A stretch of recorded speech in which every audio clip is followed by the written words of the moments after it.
जीजेडपी news में आप सभी का स्वागत है। प्रस्तुत है वाराणसी से हमारे विशेष संवाददाता की एक रिपोर्ट।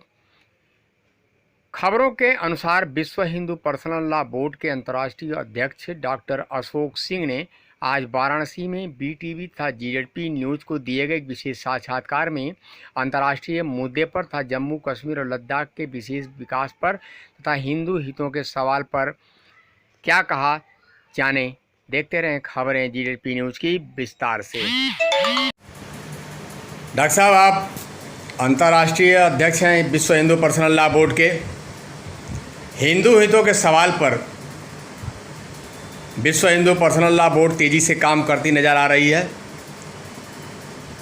लद्दाख और जम्मू कश्मीर जैसा राज्य जो केंद्र शासित राज्य का दर्जा मिल चुका है, वहाँ से कश्मीरी पंडितों को जैसे पलायन करना पड़ा था कुछ समय पहले, तो अब पूर्ण रूप से लद्दाख और जम्मू एंड कश्मीर दो अलग अलग राज्य बन गए। इनके डेवलपमेंट पर विश्व हिंदू पर्सनल लॉ बोर्ड की रुख क्या है, इस रुख के संबंध में बताएं सर।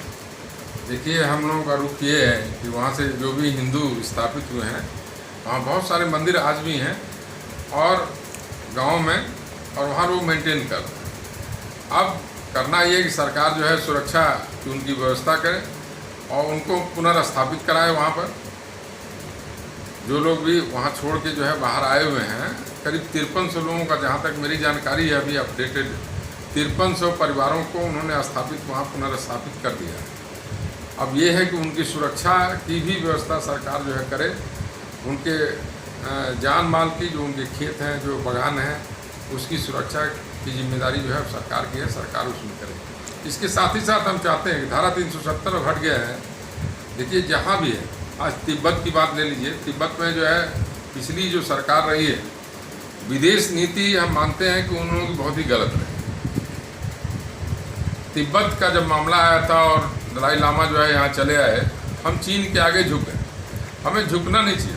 हमें बौद्ध धर्म एक हिंदू धर्म का ही एक भाग है और हम लोग मानते हैं कि वो हिंदू धर्म का ही एक पार्ट है। और गौतम बुद्ध जाके जो है करीब 12-14 देशों में जो है उन्होंने बौद्ध धर्म की स्थापना की।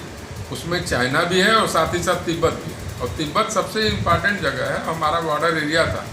हमको जो है उस मुद्दे को छोड़ना नहीं चाहिए था और चाइना का विरोध करना चाहिए था इस मुद्दे पर। ये हिंदू धर्म से रिलेटेड मामला है, वहाँ पर यदि हट गया। आज नेपाल आप देख रहे हैं, अंतर्राष्ट्रीय स्तर की बात, चूँकि आपने कहा अंतर्राष्ट्रीय अध्यक्ष, तो मैं अंतर्राष्ट्रीय बात कर रहा हूँ। आज नेपाल की देख लीजिए कि हिंदू राज्य था, पहला एक ऐसा देश था जो हिंदू देश था। लेकिन वहाँ क्या चीज़ें हुई, कम्युनिस्ट वहाँ घुसे और उन्होंने सब कुछ हटा दिया। आज सत्ता पाने के लिए, अपनी कुर्सी बचाने के लिए, जो वहाँ का प्रधानमंत्री और राष्ट्रपति है, वो कहता है कि राम काल्पनिक है और राम जो है यहाँ के हैं और राम अयोध्या के नहीं हैं। तो इस तरह की बेवकूफ़ी भरी बातें होने लगी, जबकि वो हिंदू देश था।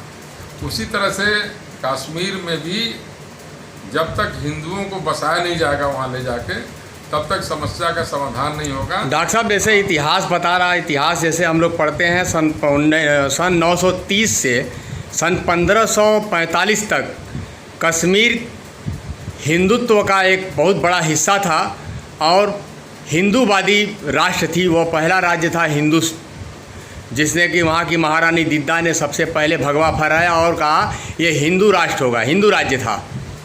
तो उस पर जो है कि कुछ कहना चाहेंगे क्या, ये उसको विस्तारीकरण की? मैं बस यही कहना चाहूँगा कि पहले की जो सरकारें थी वो उन लोगों की जागीर मांगी। वो किसी की जागीर नहीं, वो देश का एक हिस्सा है, अभिन्न हिस्सा है। और आज की सरकार जो है इस बात को मानती है। जो हमारे टुकड़े हो गए, कश्मीर के भी 2 हिस्से, हमें तो उस हिस्से को लेना है, इस हिस्से की तो बात ही नहीं करनी है। ये तो हमारा अभिन्न अंग है ही। पाकिस्तान ने हमारे जिस हिस्से को जो है कब्जा कर रखा है, हमको तो उसे छुड़ाना है। और ये तभी संभव है। वहाँ भी जब राजा कर्ण सिंह या हरि सिंह जी इनके फादर थे, तो इनका राज्य था वो कश्मीर, और उन्होंने मर्जर किया। तो उस समय हिंदुओं का ही राष्ट्र था।